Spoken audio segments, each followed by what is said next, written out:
Halo teman-teman, Assalamualaikum warahmatullahi wabarakatuh. Jumpa kembali bersama aku Trisnania dengan aktivitasku sebagai TKW Taiwan. Aktivitas pagi ini dimulai dari beberes atau bebersih kamarnya Simba. Karena akhir-akhir ini Simba tidur sendirian, jadi ya seperti ini efeknya. Setiap pagi aku mencuci perlaknya beliau karena kena sedikit pipis kayak gitu ya.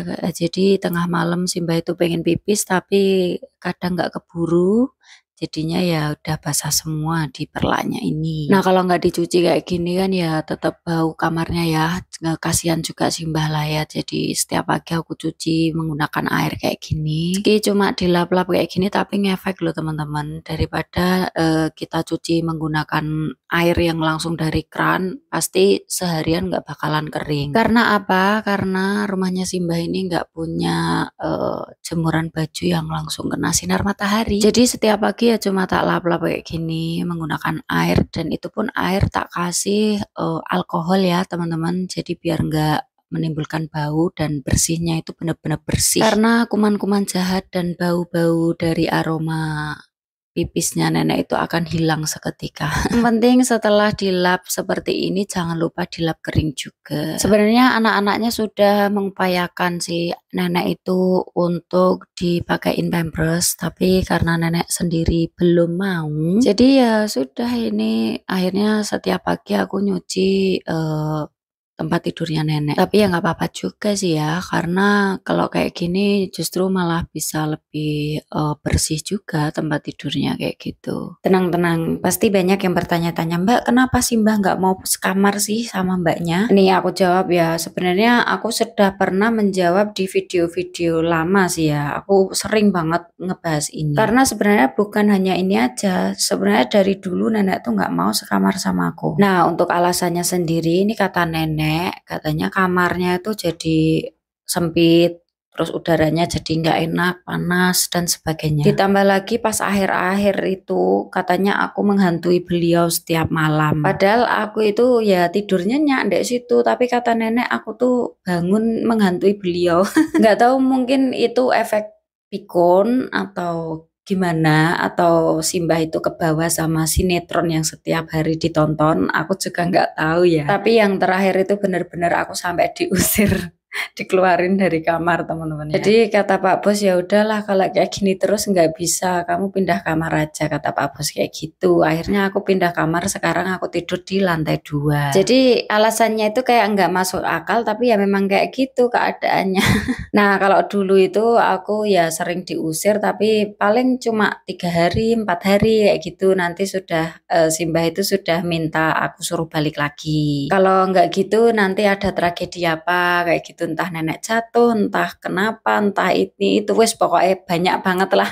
Tapi kali ini sudah jalan hampir 1 bulanan ya aku tidur sendiri dan nenek juga tidur sendiri. Alhamdulillah sejauh ini ya nenek baik-baik saja. Cuma ya itu tadi, setiap pagi aku harus mencuci ranjang atau tempat tidurnya nenek. Dan itu pun nenek juga nggak minta harus dibersihin, tapi aku sendiri aja lah, kayak gimana ya, kalau kita sendiri ya tidur di tempat yang kayaknya kurang bersih, apalagi udah tahu itu kena pipis, jadi menurutku ya mending tak bersihin aja lah, kayaknya lebih enakan, nyaman kalau tempat tidur bersih ya kan. Dan sejauh ini juga alhamdulillah selama Simbah tidur sendiri itu nggak pernah ada tragedi apapun. Entah jatuh, entah nggak bisa tidur, entah apapun alasannya, itu sekarang sudah nggak pernah ada drama lagi tentang itu. Jadi menurut Pak Bos ya udahlah tidur sendiri-sendiri aja, malah lebih bagus menurut Pak Bos kayak gitu. Karena ini juga kan kemauan nenek sendiri. Dan mungkin kejadian yang dulu-dulu kalau pas tidur sendiri nenek sering jatuh. Nah, sekarang itu udah nggak pernah jatuh. Mungkin kejadian yang dulu-dulu sama nenek ya buat pelajaran juga. Karena sebelum aku pindah aku juga wanti-wanti banget sih sama nenek ya,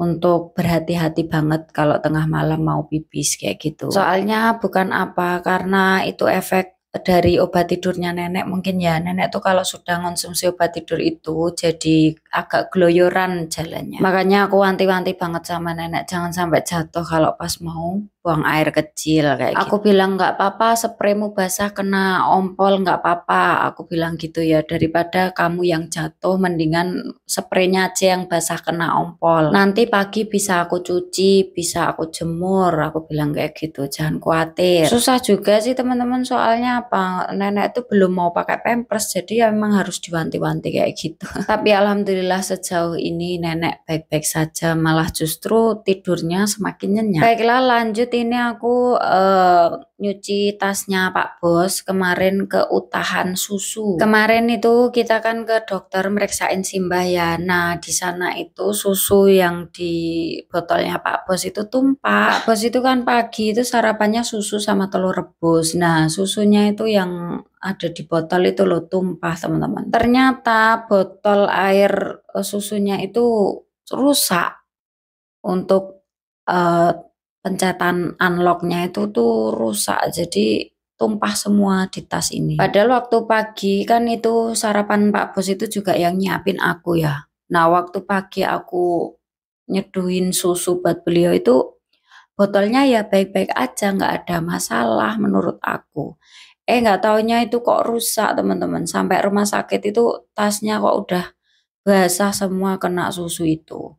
Nah, Pak Bos bilang ini ternyata yang rusak itu botol air minumnya. Di saat Pak Bos tanya ini dari kapan rusaknya nih, lah yang pakai siapa kok tanyanya ke aku. Soalnya pagi-pagi tadi kan masih baik-baik saja aku nyeduhin susu buat beliau itu. Ya aku bilang nggak tahu lah dari kapan rusaknya. Soalnya pagi tadi masih bagus sih, masih bisa di itu seperti biasa. Nah lagi-lagi karena di tempat nenek itu nggak ada jemuran yang langsung kena sinar matahari, jadi tadi tasnya Pak Bos itu tak jemur di atas sepeda kayak gitu, tak jemur asal-asalan. Soalnya yang paling ada sinar matahari atau kena panas ya ndek situ, meskipun nggak langsung kena sorotan matahari tapi ada kena panas di situ. Lanjut ini jemur kasurnya nenek yang kena pipis semalam, ini sudah tak jemur dari pagi dan waktunya tak balik ya, biar kemeripik biar apa ya, keringnya itu sempurna ya kan. Dan ini pun adanya panas kayak gini cuma pagi tok. Nanti kalau udah agak jam 12-an lebih kayak gitu udah nggak ada sinar matahari. Baiklah, setelah semuanya selesai dan ini Simbah juga sudah istirahat siang, kasur, bantal, pokoknya peralatan perintilan-perintilan yang tadi pagi aku bersihin itu sudah tak balik-balikin lagi, sudah tak tata lagi, jadi bisa untuk istirahat siang Simbah. Nah, kalau Simbah sudah istirahat siang, aku lega, akhirnya aku bisa ninggal beliau. Ini mau tak tinggal ke apotek dulu pertama. Seperti biasa kalau ke apotek itu belinya salon pas. Sampai mbak-mbak kasirnya itu apal karena yang sering beli salon pas itu cuma nenek di sekitaran sini ya. Dan setiap nyetok itu selalu habis diborong sama nenek. Kata mbak kasirnya, ini salon pas ini nyetok berapapun selalu Simbahmu yang beli. Sampai pada heran, ya gimana nggak cepet habis, orang Simbah itu satu box kayak gitu paling cuma 3 hari, nggak sampai, paling cuma 2 hari. Padahal itu per boxnya isinya 40 lembar teman-teman. Baiklah lanjut, ini kita ke supermarket dulu untuk beli beberapa keperluan Simbah juga pastinya. Ini alhamdulillah banget juga hari ini cuacanya bagus, kalau enggak waduh coto itu apa ya, walah wis pokoknya. Pastinya kalau hujan itu kan ya repot mau keluar-keluar. Nah ini pertama yang aku tuju di tempat sayuran, aku mau beli sayur yang bisa untuk masak sup. Karena akhir-akhir ini nenek minta pengen dimasakin sup. Dengan nenek yang nggak bisa makan sembarang sayur ya. Ini lobak putih pun sebenarnya cantik-cantik, aku pengen beli tapi nenek nggak bisa makan itu. Untung ada yang buletan tadi ya, jadi aku belinya sayur yang bunder tadi, tocai. Lanjut ke tempat jus, ini harus nyetok juga karena nenek nggak bisa kalau sehari nggak minum ini. Kata nenek, biar BAB-nya lancar harus minum jus jeruk ini. Baiklah cukup, jangan lupa kita bayar dan budayakan antre dulu. Iya, tiba-tiba udah jadi aja ini masaknya. Nah, ini menu untuk makan malam nanti ya, teman-teman. Menu yang tak pernah gagal, tak pernah ketinggalan sama ikan. Wis pokoknya 4 sehat, 5 sempurna banget banget. Masih ada tambahan ini aku goreng swecao atau dimsum. Bukan dimsum, tapi ini apa ya? Pangsit kayak gitu. Apa sih? Swecao kalau di sini ya. Dumpling. Nah, dan ini Simba sudah nunggu sampai ketidur lelap tuh ya kan. Dumpling isi daging beef buat Pak Bos sudah ready. Baiklah, sekian video hari ini. See you next time. Bye bye. Wassalamualaikum warahmatullahi wabarakatuh.